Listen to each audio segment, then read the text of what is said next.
when in doubt, everything is made better with more kitties. So, good evening, Internet. I had intended to make a recording of my progress in that computer, recording exactly what I was doing, things like that.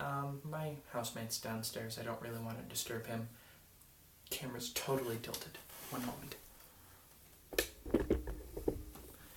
So, didn't want to disturb him, so I'm not going to record downstairs. I actually meant to record it this morning, and yeah, I wasn't very awake this morning. I apologize. Fire alarm going off again. So, I guess I can do a brief description is what I did, and it's kind of boring. Basically,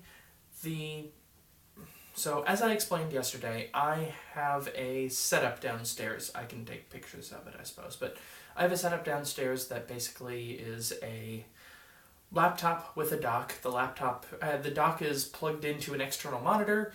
There's speakers plugged into the laptop and a webcam. It's used for connecting via Google Hangouts, recording everybody's faces at the gaming table.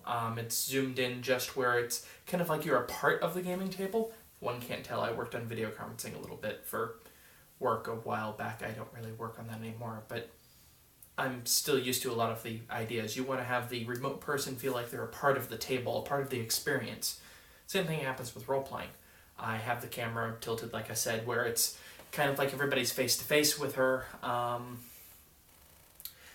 The laptop is basically only doing that and is starting to stutter.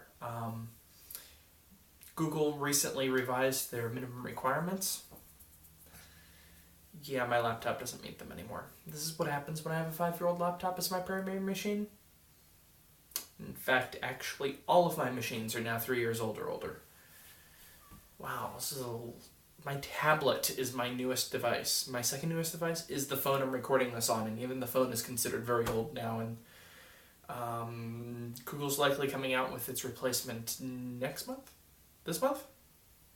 Or not its replacement, 2 replacements from it, so it's 2 generations old at this point. Yay. Anyway, point is that I was building a desktop using my friend's parts, and it's overheating. I seem to have figured out what the overheating is. I think what's actually happening is that it's losing connection between the CPU and the heatsink. And when it loses that connection, the CPU heats up as a result of no longer having contact with the heatsink. Heatsinks work via... Well, I don't think you want me to get into the science of that. I actually took a thermodynamics class in college primarily so I figured out how cooling worked inside of a computer and things like that. It's fascinating. If you're in college while watching this, I highly recommend taking a thermodynamics class, at least if you're involved with computers. It's very helpful in figuring out how cooling systems work. Really, it just helped me figure out all sorts of things between thermodynamics and fluid mechanics and solid mechanics, and I took some very strange courses for being a computer science major. Anyway, the computer build itself was rather simple. All I did was install Windows 7 Home Premium. So Windows 7 Home Premium, I installed Chrome and added in the Hangouts app. I installed Office and OpenOffice just in case if I need it for anything, and that's about it. Oh, Notepad++, because every machine needs Notepad++. Every machine. There's nothing really else to it. It's a very simple build. I currently have it plugged into a...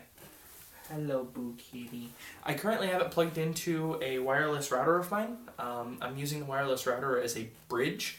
A wireless bridge is a device that allows you to plug wired network things into this little device, and the device connects across your wireless to another wireless device. Think of it kind of like, well, if you have a laptop. Sorry. I don't give that much attention to Boo, so I'm really wanting to give more attention. If you have a laptop, you have a wireless...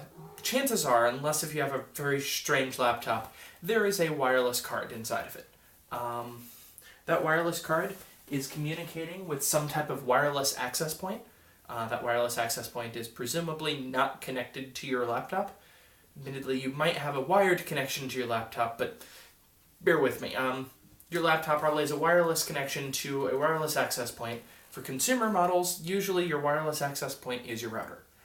That's the case here where I live. For now, I need to replace my router. It's probably the case for where you are.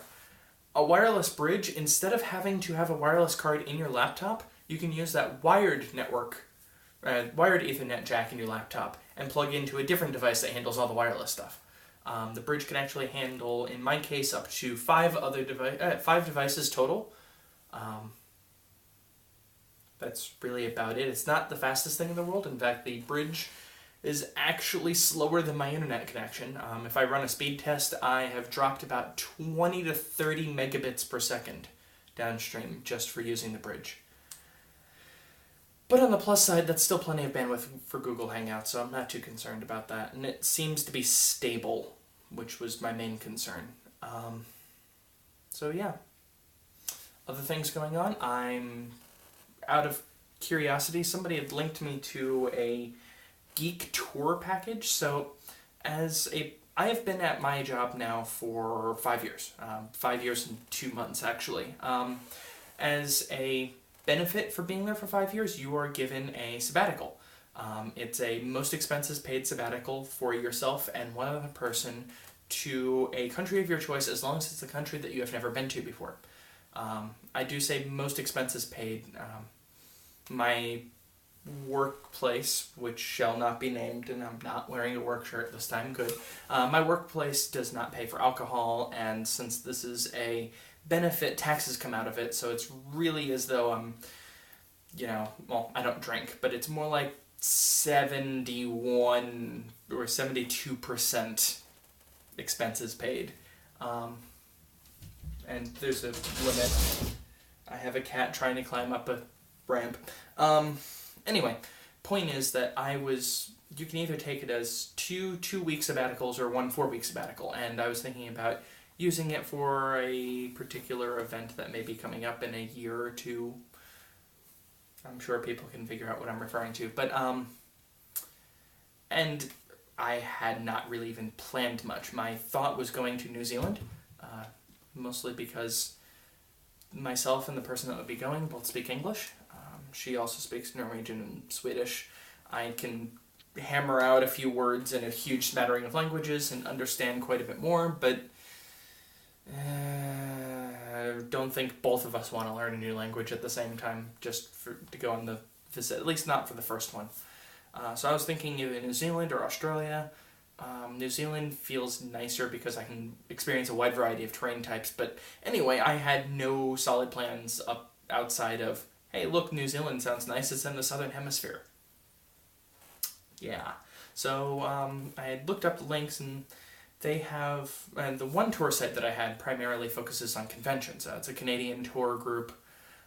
They go primarily to conventions in the US, some of them over in the UK, and like for instance, they were going to the Essen board gaming convention. They had some that also weren't in conventions. I apologize for being distracted. Boo doesn't normally stay in my room, so I'm making sure she doesn't get into things that she shouldn't be. They also had some for historical sites. The ones that were coming up included a visit to the Battle of Waterloo site, where it's its 200th anniversary, I believe, coming up in 2015.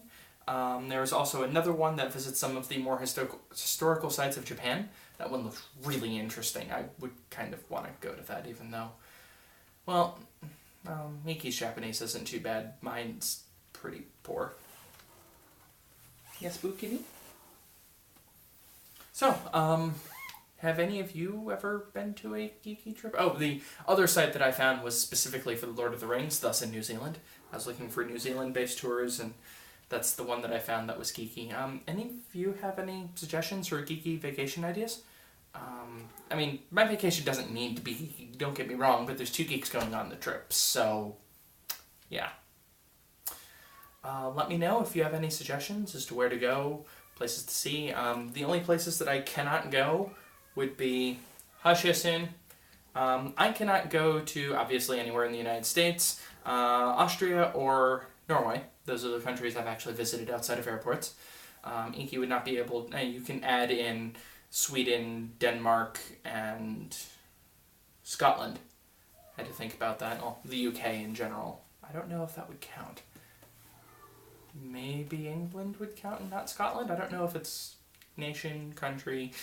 UK is weird. Anyway, good getting everyone. I will talk to you all tomorrow. The next 2 days will be very short updates. They may even be updates that might be me playing Shining Force 2.